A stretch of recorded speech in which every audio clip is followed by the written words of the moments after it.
मनसो तं माता शतक्रतो बभूवेता अदाते सुम्नमीमाहे।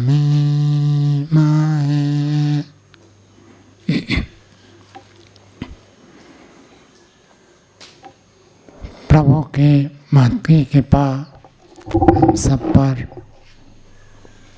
सदैव विद्यमान है। प्रभु की कृपा से हमें स्वस्थ शरीर प्राप्त हुआ है, सकलांग शरीर मिला है। हम विकलांग नहीं हैं, सारे अंग प्रत्यंग हमको ठीक मिले हैं। प्रभु की कृपा से हमें स्वस्थ बुद्धि मिली है। बुद्धि में जिसकी कमी होती है, न्यूनता होती है, संसार में हम देखते हैं शरीर से बड़े हो जाते हैं, वयस्क होने पर भी बचपना उनमें रहती है। बच्चे जैसे खेलते हैं, हंसते हैं, बौद्धिक विकास नहीं होता।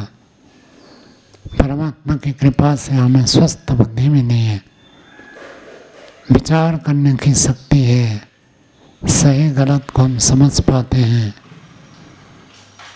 किस परिस्थिति में कैसे व्यवहार करना है, क्या लाभदायक है क्या हानिकारक है, ये विचार शक्ति हमारे बुद्धि में है।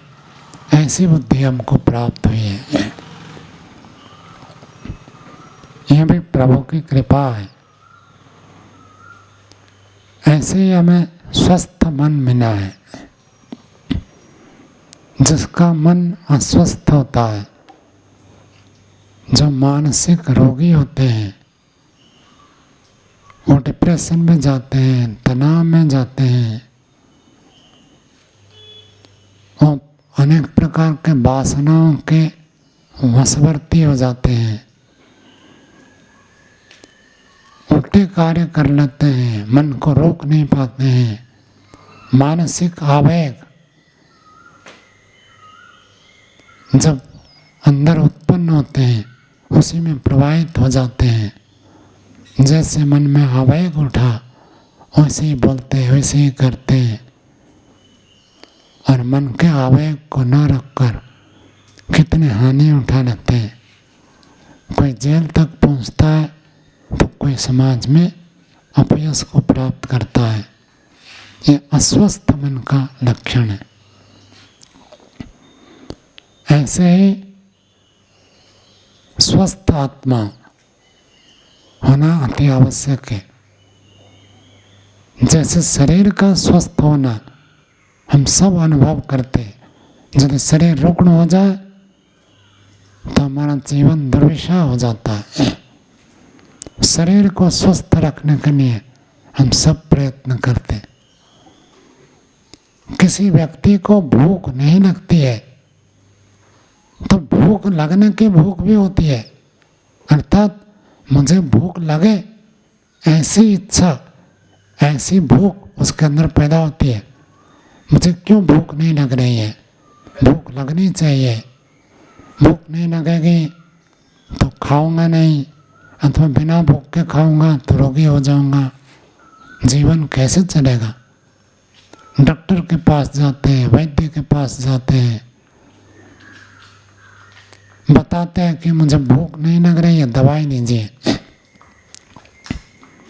शरीर के स्वस्थ के लिए, शरीर का स्वास्थ्य ठीक रहे, शरीर स्वस्थ रहे, शरीर में भूख ठीक लगे, शरीर में नींद ठीक आए, मल मूत्र का विसर्जन ठीक हो, इसके लिए हम सदैव सजग रहते हैं। कभी इसमें कमी ना आ जाए, कभी इसमें दोष ना आ जाए, इसके लिए हम प्रयत्न करते हैं शारीरिक स्वास्थ्य के लिए। ऐसे ही हमारी बुद्धि बुद्धि ठीक ठीक काम करे। हम सत्संग क्यों करते हैं? सत्संग करने का यही प्रयोजन है कि हमारी बुद्धि ठीक काम करे, बौद्धिक क्षमता बढ़ती है। कोई भी ग्रंथ हम पढ़ते हैं तो बुद्धि बढ़ेगी। चाहे मैथमेटिक्स पढ़े, साइंस पढ़े, ज्योग्राफी पढ़े, हिस्ट्री पढ़े, अथवा व्याकरण संस्कृत पढ़े, दर्शन पढ़े, उपनिषद पढ़े, कुछ भी आप पढ़ते हैं जो आप नहीं जानते, नई पुस्तक, नया ग्रंथ, नई किताब पढ़ते हैं तो बुद्धि बढ़ती है। जो पढ़ते नहीं है बुद्धि नहीं बढ़ती है। अब बहुत सारे लोग सोचते हैं पढ़ने का उम्र तो पार हो गया, 20-25 साल तक पढ़ना होता है, उसके बाद नौकरी लग गई अथवा धंधा दुकान चल गया, परिवार हो गया, अब क्या पढ़ना है। नहीं पढ़ेंगे तो जितनी बुद्धि है उतनी ही रहेगी। और इस बौद्धिक क्षमता को बढ़ाने के लिए बहुत अवसर है हमारे पास, बुद्धि को बढ़ा सकते हैं। तो बुद्धि को स्वस्थ रखना, निर्णय करने की क्षमता, क्या करें क्या न करें, जगह जगह पदे पदे हमको निर्णय करना पड़ता है क्या करें। हर समय हर व्यक्ति, हर मनुष्य के पास ऐसी स्थिति आती है निर्णय करना है, क्या करना है। वर्षा हो गई, सुबह लाइट नहीं है, अब क्या करें। ठंड का मौसम है, ठंडे पानी में नहाएंगे तो बीमार पड़ेंगे, लाइट है नहीं, पानी गर्म कर नहीं सकते, नहाओ ना नहाओ, क्या करो, कैसे नहाओ, क्या बीमार तो नहीं पड़ जाओ। ठंडे पानी में नहाकर बीमार पड़ने की अपेक्षा ना नहाना अच्छा है। दो स्थिति आ गई, क्या करो, ऐसे करो ऐसे करो। अब स्नान में विलंब हुआ तो आगे ध्यान में विलंब होगा, यज्ञ में विलंब होगा। हर समय व्यक्ति के सामने दो दो परिस्थिति उत्पन्न हो जाती, खाओ ना खाओ, क्या खाओ, कितना खाओ, कम खाओ, ज़्यादा खाओ, पूरा खाओ, अधिक अच्छा भोजन बना है अभी खा लो, दोपहर को कम खा लो, या अभी जितना खाता हूँ रोज उतना ही खाओ, दोपहर को ठीक भोजन करो। हर समय हर व्यक्ति के सामने दो स्थिति होती है। घर से हम निकलते हैं, दो रास्ते मिलते हैं, दाएं बाएं, कहाँ जाए, दाएं जाए बाएं जाए। प्रत्येक समय प्रत्येक व्यक्ति के सामने दो मार्ग आ जाते हैं। शास्त्रकार इसको कहते हैं प्रिय मार्ग, एक श्रेय मार्ग। एक प्रिय लगता है, एक रुचिकर लगता है, एक अच्छा लगता है, और एक में कष्ट तो होता है लेकिन श्रेय है, कल्याणकारी है, परोपकार है, धर्म होगा, पुण्य होगा, ऐसे मार्ग है हर समय व्यक्ति के पास। स्वार्थ की भावना, परमार्थ की भावना, भौतिक सुख, आध्यात्मिक सुख, दो स्थितियां हर समय हर व्यक्ति के पास खड़ा होता। यहाँ जो हो रहा है सब लोग आकर बैठेंगे, मैं थोड़ा देर में आ जाऊँ तो क्या फर्क पड़ेगा। नहीं नहीं, सब लोग आते हैं, मुझे भी समय पर पहुंचना है।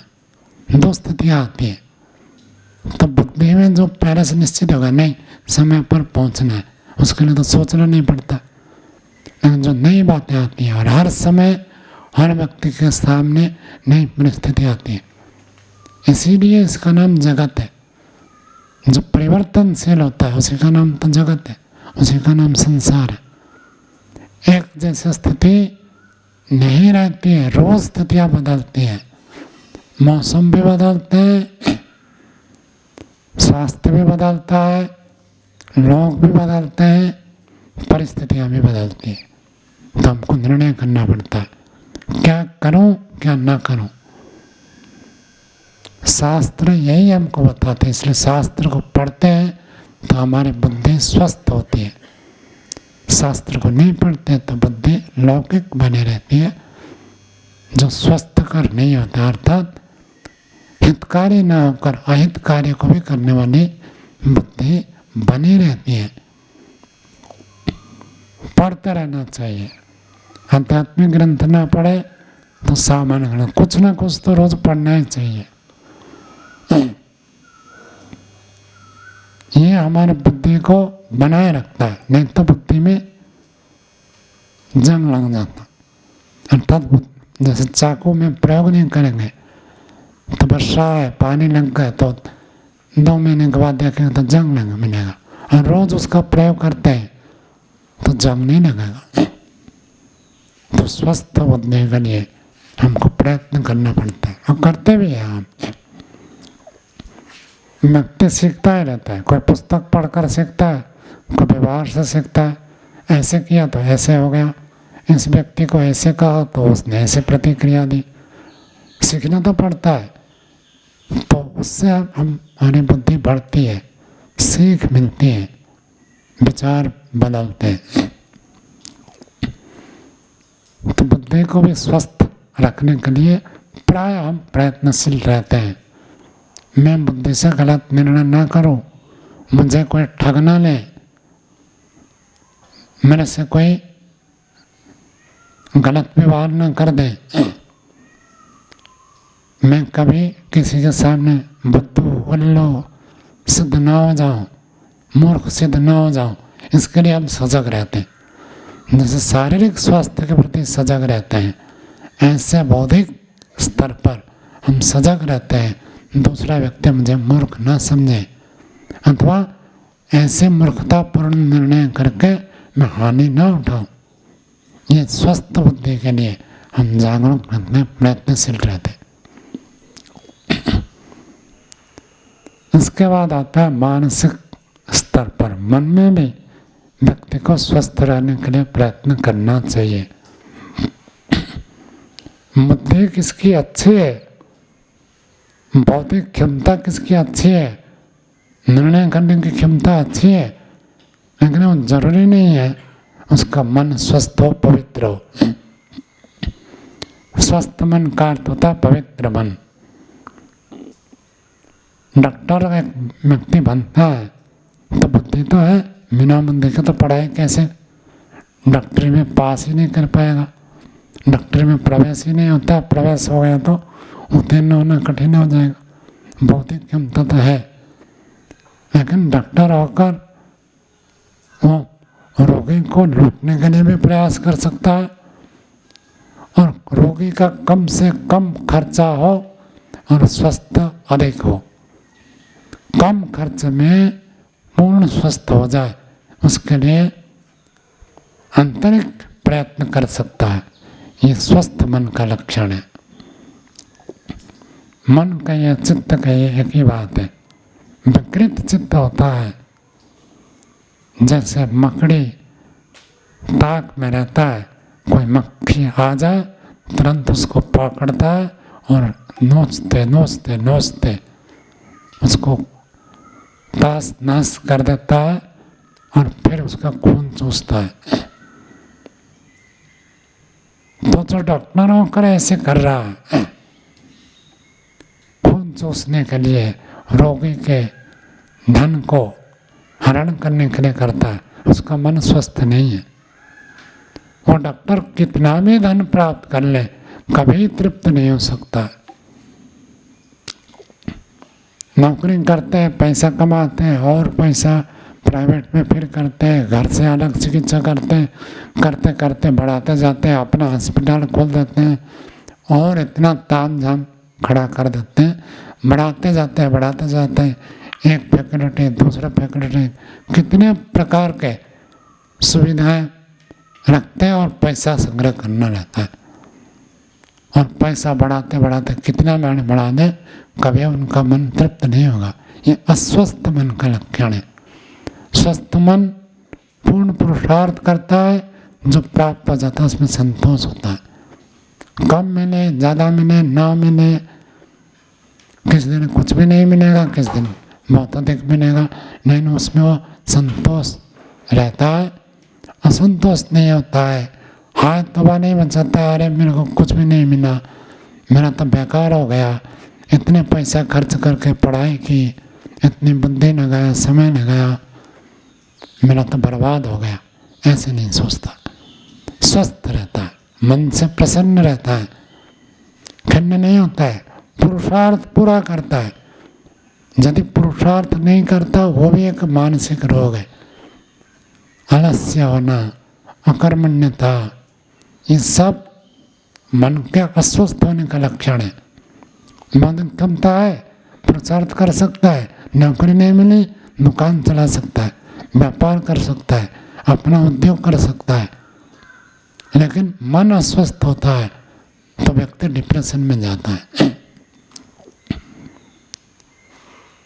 लोभ में वशीभूत होना, काम में वशीभूत होना, क्रोध में वशीभूत होना, ये सब अस्वस्थ मन का लक्षण है।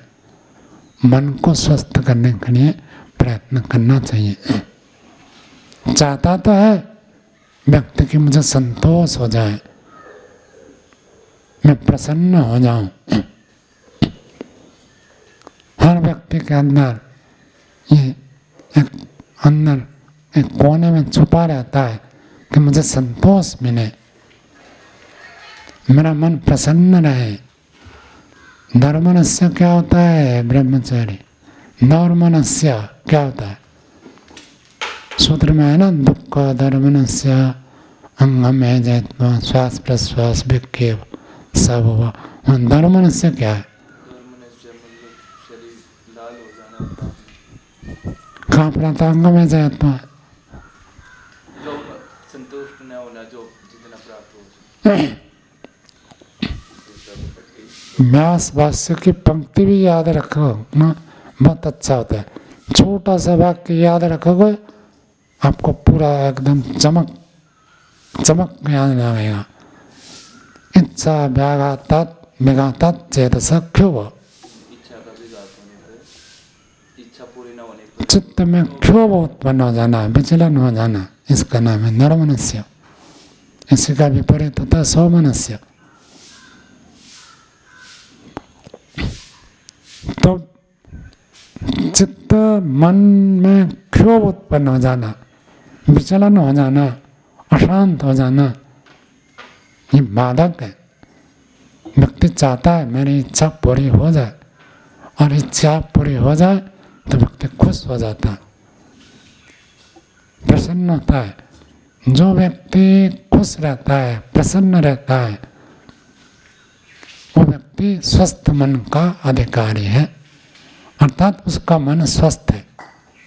जो खुश रहता है, प्रसन्न रहता है, हर समय प्रसन्न रहता है, हर समय मुस्कुराता रहता है, कोई भी आए कुछ भी हो प्रसन्न रहता है, वो स्वस्थ मन का लक्षण है। तो उसके लिए भी प्रयत्न करना चाहिए, करते हैं। हर व्यक्ति चाहता है प्रसन्नता प्राप्ति करने के लिए व्यक्ति बहुत प्रयास करता है, संतोष प्राप्त करने के लिए बहुत प्रयास करता है। ये मन को स्वस्थ करने के लिए जैसे हम प्रयत्न करते हैं, ऐसे ही आत्मा को स्वस्थ करने के लिए भी प्रयत्न करना चाहिए। आप पूछेंगे आत्मा का भी कोई रोग होता है क्या? शरीर का रोग होता है, बुद्धि में विकार होता है, बुद्धि विकृत हो जाता है, पागल हो जाता है। शरीर में रोग हो जाए तो आजकल तो नए नए कितने रोग आते हैं, व्यक्ति हॉस्पिटल में भर्ती होता है। मानसिक रोगी देखे जाते हैं, मनोरोग होता है, लेकिन क्या आत्मा को भी कोई रोग होता है? आत्मा जो तत्व है, आत्मा जो द्रव्य है, आत्मा जो पदार्थ है, उसमें रोग नहीं है, लेकिन अज्ञानता के कारण से आत्मा जब मन बुद्धि शरीर के साथ जुड़ता है, अज्ञानता से जुड़ता है, तब वो अपने आप को रुग्ण अनुभव करता है। और जब वही आत्मा ज्ञान पूर्वक, विवेक पूर्वक, विद्या पूर्वक इन सब से जुड़ता है, मन से भी जुड़ता है, बुद्धि से भी जुड़ता है, शरीर से भी जुड़ता है, संसार से भी जुड़ता है, वो स्वस्थ रहता है। अविद्यापूर्वक जुड़े तो रुग्ण अनुभव करेगा, और विद्यापूर्वक जुड़े तो स्वस्थ अनुभव करेगा। स्वस्थ के लिए सांख्य में परिभाषा दी कि वृत्तया पंचतया कृष्टाकृष्ट, योग में भी है सांख्य में भी है। और उसी के बाद सांख्य में अगले सूत्र में बताया तत्निवृत्तौ उपराग उपशांत स्वस्थ। तत्निवृत्तौ, जब मृत्युओं की निवृत्ति हो जाती है, योग में भी कहा योग चित्तवृत्ति निरोध सांख्यकार, उसी को दूसरे शब्द से कहते तत्निवृत्तौ। जो 5 वृत्तियां बताई गई है, उन 5 वृत्तियों के निवृत्ति हो जाने पर उपराग उपशांता, उपराग का अर्थ होता है कनेक्शन। किसका किसके साथ कनेक्शन?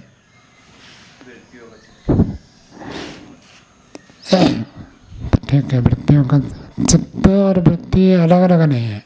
चित्त में ही वृत्ति होती है, वृत्ति चित्त से अलग नहीं है। तो किसके साथ कनेक्शन होता है?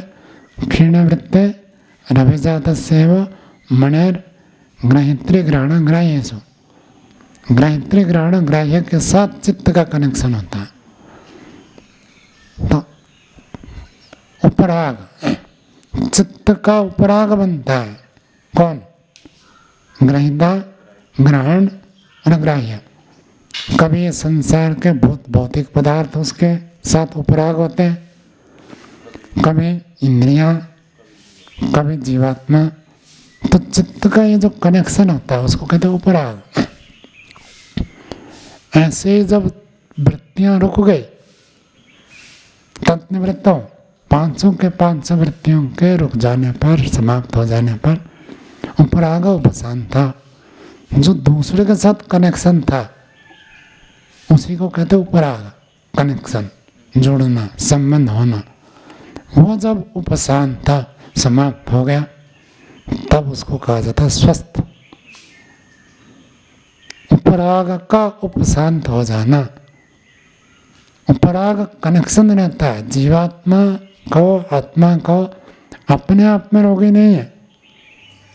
रोगी के साथ जुड़ने से जैसे रोग हो जाता, बहुत सारे संक्रमण रोग है, जिनके इम्यूनिटी पावर स्ट्रांग है उनको कोई फर्क नहीं पड़ता। बाजार में जाएंगे, खाएंगे पिएंगे, किसी रोगी के साथ मिलेंगे तो भी फर्क नहीं पड़ेगा। जिनकी इम्यूनिटी पावर, रोग प्रतिरोधक क्षमता कम है, तो किसी भी व्यक्ति को रोग है उसके साथ मिलेंगे तो उनको रोग संक्रमण हो जाता है। कुछ भी बाहर का खान पान खाएंगे तो रोग संक्रमण हो जाता है। शुद्ध भोजन हो तो ठीक है, किसी का हाथ लगा हुआ, कहीं और कुछ लगा हुआ, वो भोजन में आ गया, फूड पॉइजन हो जाता है, जिसका रोग प्रतिरोधक क्षमता कम है। कनेक्शन से रोग होता है, ये कहना चाहता। ऐसे आत्मा जब इनके साथ कनेक्टिंग होता है तब वो अस्वस्थ होता है। और जब इनका उपराग उपशांत हो गया, समाप्त जैसे हो गया, शरीर में है तो पूरा तो शांत नहीं होगा, पूरा शांत तब होगा जब मुक्ति में चला जाए। तो शांत की समीप स्थिति को प्राप्त हो गया उपशांत, माना इनके साथ उसका संबंध विच्छेद हो गया, उसी स्थिति को कहते हैं स्वस्थ। अर्थात आत्मा को आत्मा के रूप में समझ आना, ये स्वस्थ है।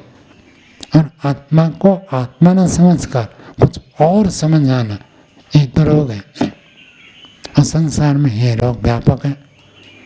जैसे शारीरिक रोग आज भरमार है, बौद्धिक रूप से प्रयत्न तो बहुत अधिक हो रहा है, बहुत अधिक स्कूल, कॉलेज, यूनिवर्सिटी और उनमें शिक्षा दी जा रही है बौद्धिक विकास के लिए। घर बैठे बैठे पढ़ाई करें, बहुत अवकाश है बौद्धिक विकास के लिए। कैसे अब उतनी ही हमारे विकसित हो, उसके लिए खूब प्रयास है। फिर भी ठगने वाले ठग लेते हैं। हर महीना कोई ना कोई खबर आता है, कोई किसी को ठग लिया, लाखों का ठग ऐसे होते हैं। जागरूकता की जाती है, बनाई जाती है, फिर भी ठग लोग तो होते हैं, ये ठगते हैं। इतने बौद्धिक विकास के लिए प्रयत्न करने पर भी, लोग पढ़े लिखे शिक्षित होने पर भी ठगे जाते हैं। ऐसे ही जगह जगह जाते हैं, ब्रह्मांड में टूरिस्ट होते हैं। टूरिस्ट तो कितना भी पढ़े लिखे वो ठगे जाते हैं। नए स्थान में जाते तो लोग ठगते। तो बौद्धिक दृष्टि से ये हमारी दुर्बलता है, अस्वस्थता है। दूसरे हमको ठग कर धोखा देते हैं। और मानसिक रोग भी बहुत बढ़ रहे हैं आजकल। जितना भौतिक विकास हो रहा है उतना ही मन से व्यक्ति असंतुष्ट, खिन्न हो रहा है, मानसिक रोग भी बढ़ रहा है। तो आत्मिक रोग क्या है? आत्मा के शुद्ध स्वरूप को ठीक ठीक ना समझना, ये आत्मिक रोग है। इसी को ही अस्मिता क्लेश। क्लेश तो क्या है? एक बाधा है। और क्लेशों को चित्त का मल कहा है, मलिनता है। मलिनता ही तो रोग है। यदि बात पित्त कब ठीक ठीक रहे तो कोई रोग नहीं है, और बात पित्त कब कम अधिक हो जाए तो रोग है। काम बताया व्याधि अब ताजा है तो याद है। तो व्याधि ये मलिनता का नाम है व्याधि है। यदि मलिनता हट जाए तो व्याधि नहीं है। कि जो क्लेश है, अस्मिता क्लेश है, ये चित्त की मलिनता है। और उस मलिन चित्त से जब आत्मा का संबंध होता है तब वो रोगी जैसे प्रतीत होता है, अनुभव करता है। और जब चित्त मलिन न रहे, आत्मा अपने शुद्ध स्वरूप का अनुभव करे तो स्वस्थ आत्मा है। कहने का उद्देश्य है स्वस्थ शरीर के लिए, स्वस्थ बुद्धि के लिए, स्वस्थ मन के लिए हम जैसे प्रयत्न करते हैं ऐसे स्वस्थ आत्मा के लिए हमें प्रयत्न करना चाहिए। और जो व्यक्ति आत्मिक रूप से स्वस्थ रहने का प्रयत्न करता है निश्चित रूप से एक दिन विकारों से दूर होता है और सब दुखों से छूटकर नित्य आनंद को पाने में सफल हो जाता है। हम सब उसी प्रकार पुरुषार्थ करें। इतना कहकर वाणी को विराम देते हैं। ओम शांति।